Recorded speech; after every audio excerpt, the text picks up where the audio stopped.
네, 글로벌 이슈 플러스 들어왔습니다. 어제 밤부터 이제 대한민국과 미국의 통상협정이 시작이 됐습니다. 지금 1일차가 종료된 것으로 파악이 되고 있고요. 이와 관련해서 계속 속보들이 들어오면서 최상목 경제부총리가 어떤 얘기들이 있었고 어떤 성과가 있었는지에 대해서 브리핑을 좀 하고 있는 것 같은데 일단 대체적인 결론은 좀 더 봐야 된다. 다음 주까지는 좀 더 봐야 될 것 같다라는 게 중론인 것 같고요.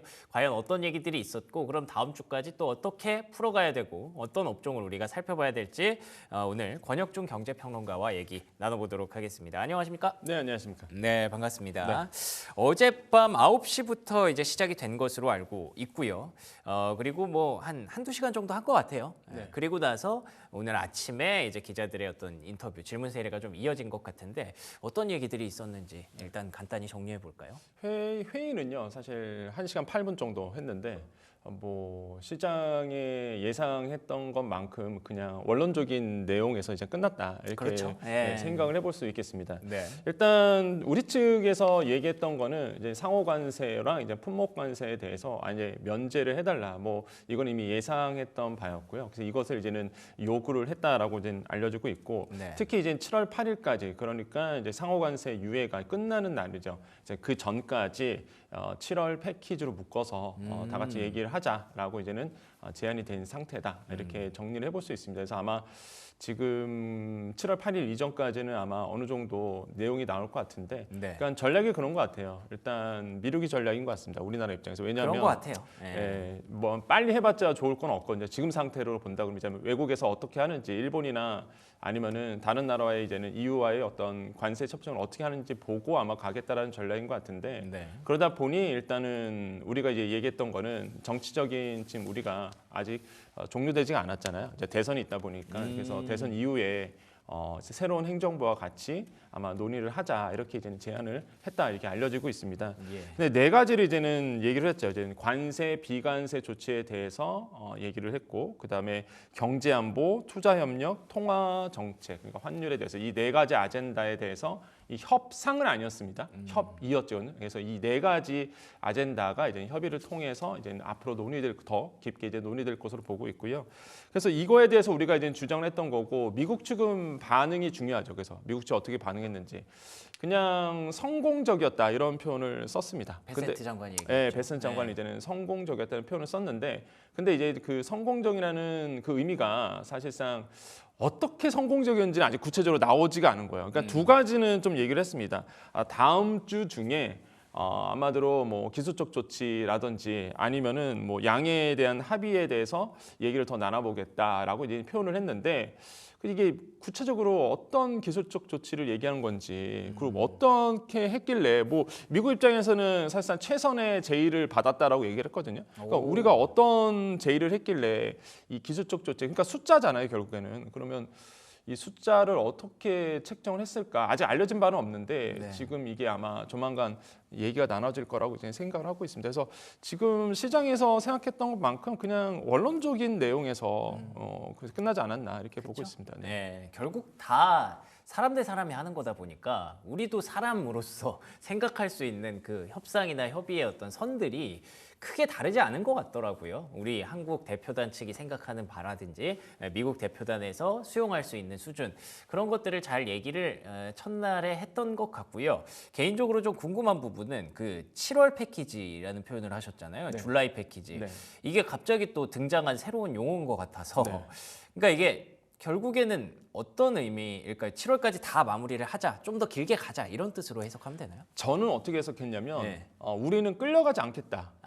이렇게 이제 의해를 했어요. 그러니까 미국 측에서는 지금 사실 쫓기고 있는 분위기거든요. 이미 그쵸, 아시겠지만. 그들은 성과를 만들어야 되는 입장이니까. 네. 지금 계속적으로 지금 중국에 굉장히 강하게 반발을 하고 있죠. 거기에다가 미국 내 여론 그렇게 좋지 않죠. 반 트럼프 운동도 일어나죠. 그다음에 지금 주식 시장이 계속 변동성 때문에 흔들리다 보니까 사실 트럼프 대통령이 욕이라는 욕은 다 먹고 있잖아요. 그렇죠. 그래서 사실 쫓기고 있는 느낌은 이제 미국이 쫓기고 있다. 그래서 우리나라 입장에서는 그거에 쫓아가진 않겠다라는 거죠. 그걸 활용하면 되죠, 우리는. 네. 네. 그래서 이제는 7월 패키지, 그러니까 줄라이 패키지를 얘기했던 이유가 우리 입장에서는, 그러니까 7월이면은 사실 좀 기간이 남아 있거든요. 맞아요. 그리고 7월 8일은 그 상호 관세 이제 끝나는 날이다 보니까 유예 기간이거든요. 거기까지. 그러니까 그때까지는 시간으로 버틴다라는 거죠. 그러면 천천히 하자. 예, 뭐든지 항상 그렇습니다. 거래라는 게 사실 이제는 아쉬운 사람이 지는 거거든요. 뭐든지 그렇잖아요. 인간관계라는 게 아쉬운 사람이 진다. 그러면 일단 아쉬운 게 누구겠느냐? 시간 쫓기는 사람이 미국이라는 걸 간파하고 그래서 우리가 일부러 7월 패키지, 줄라이 패키지를 얘기하면서 끌고 가겠다라는 것을 아마 얘기했던 거라고 좀 보고 있고 이번에 시장에서 가장 궁금했던 게 이제 두 가지였습니다. 과연 미국이 이 방위비 분담을 끌고 와서 네. 패키지로 묶어서 들어가느냐 네. 이거였는데 그 안덕훈 산업부 장관이 얘기했던 거는 뭐 현재까지는 그렇습니다. 뭐 얘기가 없었다는데. 네, 방위맥이 없었다. 이렇게 얘기를 하고 있어요. 그래서 요거는 이제는 또 미국이 다르게 어떻게 나올지 모르겠지만 일단 이번 협의에서는 방위비 얘기가 없었다라는 게 이제 확인이 됐고 네. 그 다음에 이제는 FTA 재협상 얘기도 없었다 이런 얘기를 했거든요.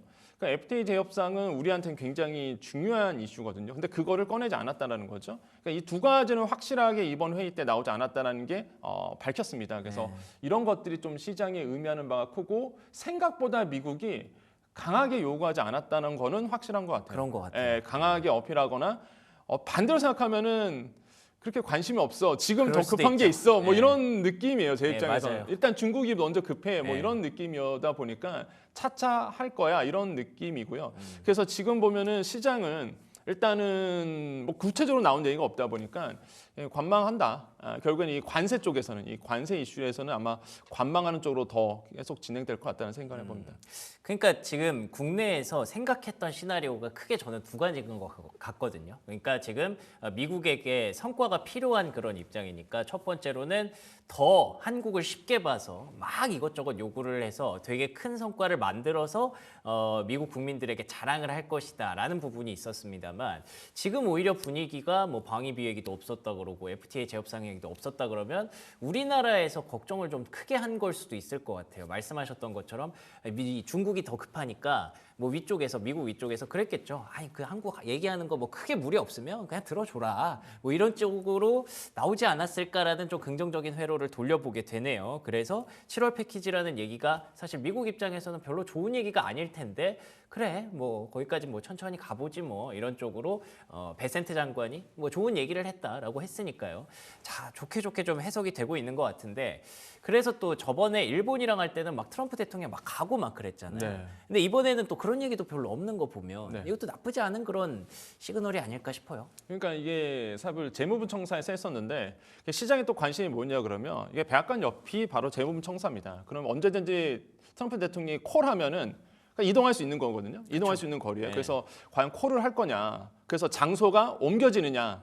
아니면 그냥 계속 재무부 청사에서 하느냐. 이게 또 관심사였는데 결국에는 재무청사에서 했거든요. 끝까지 가서 거의 시간이 다 됐는데도 콜을 안 했어요. 그러면 이거는 트럼프 대통령 나타나지 않는다. 그래서 결국엔 이제 나타나지 않았고 물론 노르웨이 총리와의 회담이 있었기 때문에 아마 더 그게 더 중요했을 수도 있죠. 시간이 안 맞을 수 있는데 어쨌든 간에 일단 트럼프 대통령은 등장하진 않았습니다. 그런 점을 봤을 때는 일단은 우선순위에서는 우리가 좀 멀어져 있는 것 같기도 하고 그렇기도 하죠. 네. 또 하나가 저는 좀 의심스러운 게 하나가 일단 우리나라의 기재부 장관이라든지 뭐 산업부 장관은 이런 협상은 뭐 방위 분담 얘기 없었다, 한미 FTA 얘기 없었다 하는데 미국 측에서 지금 은근 기대하는 게 아까 말씀드린 것처럼 내주에 한마디로 이제는 구체적인 얘기를 이제 한마디로 이제 숫자를 이제 얘기를 하겠다, 이게 합의를 하겠다 뭐 이런 얘기를 했단 말이에요. 그래서 기술적 논의에 대해서 합의를 했다, 기술적 논의를 합의를 할 거다 이런 얘기가. 저는 조금 이렇게 불안해요, 사실 그 부분이. 그러니까 뭔가 제시를 한 것 같아요, 우리나라가. 그러니까 뭔가 제시를 했고, 그다음에 최선의 제의를 했다는 거 보니까 뭔가 제시를 했는데 그건 이제는 밝혀지지 않고 있고. 그러니까 미국 쪽 입장에서는 혹할 만한 게 뭔가 우리나라에서 뭔가 제시를 한 것 같아요, 지금 상황으로는. 예, 그래서 그거에 대해서 이행 여비를 우리는 보겠다라는 베센트 장관이 얘기했거든요. 그럼 뭘까? 우리는 뭘 제안했을까라는 생각이 들어서 이게 이제는 시간이 갈수록 아마 나올 겁니다. 미국 측에서 우리나라에서 먼저 얘기를 안 할 거고 아마 미국 측에서 얘기가 분명히 나올 거라고 보고 있고 과연 LNG 얘기는 분명히 했을 것 같고요. 사실 에너지 부분은 이미 4가지에서 이제는 그 에너지 얘기가 나왔었기 때문에 아마 에너지 얘기는 했을 것 같은데 아마 알래스카 쪽에 이제 투자에 대해서 자꾸 미국 쪽은 투자 의향서 밝혀라, 네. 사인해라 이런 거가 강하게 요구하고 있어서 그 부분에서 아마 우리나라가 어느 정도 제시를 하지 않았을까라는 생각이 들어요. 그래서 일단은 그런 부분은 좀 눈에 띄고 일단 트럼프 대통령은 나타나지 않았고 이렇게 좀 흘러가고 있다라고 말씀드립니다. 그러니까 제가 봤을 때도 사실 조선업종 얘기도 많이 나왔다고 하는데 네. 조선업종 얘기는 미국이 원하는 거고 우리가 미국에 가서 사업할 수 있으면 사실 둘 다 서로 나쁠 게 없거든요. 네. 근데 굳이 논란이 될 수 있는 쟁점을 하나 꼽자면 알래스카 LNG인 것 같고 맞아요. 미국은 시키고 싶고 우리는 별로 하고 싶지 않으니까 네. 거기에서 우리가 뭔가 그쪽에서 좀 그래 이렇게 하면 해줄게 뭔가 이런 얘기가 들어가지 않았을까 네. 뭐 이렇게 우리는 추측을 하는 거죠. 맞습니다. 예, 과연 다음 주에 미국에서 한국이 어떻게 얘기를 하더라라는 게 밝혀질 텐데 그게 약간 걱정이 될 수도 있는 그런 상황인 것 같습니다. 그리고 또 이외에 우리가 원래 목표했던 부분들 중에 하나가 자동차 관세 얘기를 네. 좀 하는 걸 알고 있었거든요. 네네. 어떻게 좀 얘기가 나왔나요? 그 산자부 장관, 그러니까 산업부 장관이 이미 좀 출국하고 나서 얘기를 했었어요. 공항에서 인터뷰하면서 우리는 이제 자동차 관세가 네, 가장 그러니까요. 큰 중요한 이슈라서 자동차 관세에 대해서 얘기할 거다. 그래서 이번에 우리가 얘기했던 것이 상호 관세랑 품목 관세에 대한 유예를 얘기했는데 거기에 자동차 당연히 이제 얘기를 했다고 얘기를 했습니다. 그래서 아마 이 부분이 아마 우리에게 중요한 영향을 미칠 것 같아요. 그래서 네. 과연 미국 쪽에서 우리나라의 이 품목 관세 25%에 대한 품목 관세를 정말로 면제해 줄 거냐 아니면은 관세율을 떨어뜨려서 합의를 볼 거냐 이게 아마 기술적인 조치 중요한 이제 하나라고 저는 볼 수가 있겠고 과연 뭐 시간을 지켜봐야 되겠죠 이거는. 그래서 우리가 가장 원하는 거는 역시나 한미 FTA로 인해서 일어났던 0% 관세율 그쵸. 이게 계속 유지되는 네. 게 가장 우리한테 좋은 시나리오인데 지금 이 부분도 사실 구체적으로 밝힌 내용은 없습니다. 지금 이번 회의에서 통해서. 하지만은 저는 긍정적으로 보고 있다라고 생각을 해보겠고요. 저는 또 긍정적으로 보고 있는 게 일단 지금 우리나라의 실적 보고서들이 다 나오고 있잖아요. SK하이닉스라든지 현대자동차 나오고 있는데 그러니까 눈에 띄는 게 하나가 있습니다. 어떤 거죠? 그게 왜 환율이에요. 어... 그러니까 지금 영업 외 수익이 굉장히 잘 나왔거든요. SK하이닉스도 재무구조를 보니까 이번에 보니까 어떻게 영업이익보다 순이익이 더 잘 나왔어요. 아니 세금 뺐는데 어떻게 순이익이 더 잘 나옵니까? 근데 보니까 영업의 수익이 너무 잘 나온 거예요. 영업의 수익 보니까 키옥시아에 투자해 됐던 이제 지분법 수익이죠. 키옥시아에 19% 지분이 있다 보니까 그 매출 나오는 거죠. 그러니까 그렇죠. 영업 외 수익이 나왔고 또 하나가 환율이더라고요. 환율 역할을 굉장히 톡톡하게 봤어요. SK하이닉스가. 현대자동차도 똑같고 이번에 이제 실적 공개하는 거 보니까 이게 환율, 그러니까 강달러 나오면서 환율이 높아지니까 그 이게 원화로 앉아서 바꾸면 앉아서 돈을 번 거죠. 그렇죠. 그러니까 저는 지금 우리 시장이 이런 관세 때문에 지금 좀 눌려 있는 부분이 분명히 있는데 예. 생각보다 지금 실적이 잘 나오고 있다. 그런 이유가 물론 영업 환경이 우리가 지금 관세 때문에 관세는 이제 영업 환경이니까 그쵸. 이게 너무 이게 거기에 이제 몰입돼 있었죠. 예, 네. 집중을 하고 있는데 영업의 수익에서 지금 우리나라 기업들이 환율의 역할도 보고 있고 외국에 투자했던 것들에 대해서 수혜를 좀 잇고 있다는 모습이 이번에 실적 평가에 나왔기 때문에 실적에서 나왔기 때문에 전 이런 것도 굉장히 좀 우리가 이제 주목해야 되지 않나. 물론 지금 트럼프 대통령은 요것 때문에 네. 자꾸 우리 아프죠. 쪽으로 이제 환율 요번에 네. 이번에 4개의 아젠다가 있었는데 하나가 환율 얘기를 했잖아요. 그러니까 자꾸 우리 보러 사실상 니네 왜 이렇게 원화 약세 만드냐 이렇게 얘기하고 있잖아요. 지금 압력을 주고 있고 예. 원화 절상에 대해서 계속 요구하고 있는 부분인데 그럼 우리는 억울한 거죠. 아니 뭘 우리가 원화 약세하고 싶어서 원화 약세한 것도 아니고 달러가 강하다 보니까 상대적으로 우리가 낮아진 건데 이거 가지고 뭐라 하니까 좀 억울하긴 한데 네. 저는 지금 물론 트럼프 대통령이 약달러를 계속 요구하겠지만은 약달러를 유도하겠지만은 지금의 강달러, 지금의 환율 자체가 높아지고 있는 거는 우리 기업 입장에서는 사실상 굉장히 좋은 수출 기업 입장에서는 그래서 나쁘진 않죠. 예, 수출 기업에 대해서 우리가 더 집중해야 되지 않을까라고 저는 생각을 하고 있습니다. 그렇군요. 예, 안 그래도 이제 환율에 대해서 많이들 좀 궁금해하셨을 거예요. 왜냐하면 이제 일본이 좀 당혹스러움을 감추지 못했던 자료들 중에 하나가 일단 방위비였고 두 번째가 또 환율과 관련된 논란들이었잖아요. 그런 것들이 아마 우리나라에게도 요구가 될 것이다라고 생각을 했었는데 거기서 어떤 얘기가 나왔는지는 모르겠지만 방위비는 일단 없었다고 하고요. 환율과 관련해서도 뭐 크게 우리가 만약에 그들이 원하는 대로 얘기를 들어도 지금 고환율 상태에서 이제 수출 기업들이 또 나쁘지는 않은 그런 분위기니까 그런 쪽으로 좀 집중을 하면 또 거기서 우리는 또 답을 찾는 거죠. 계속 그렇게 가야 되지 않을까 싶고요.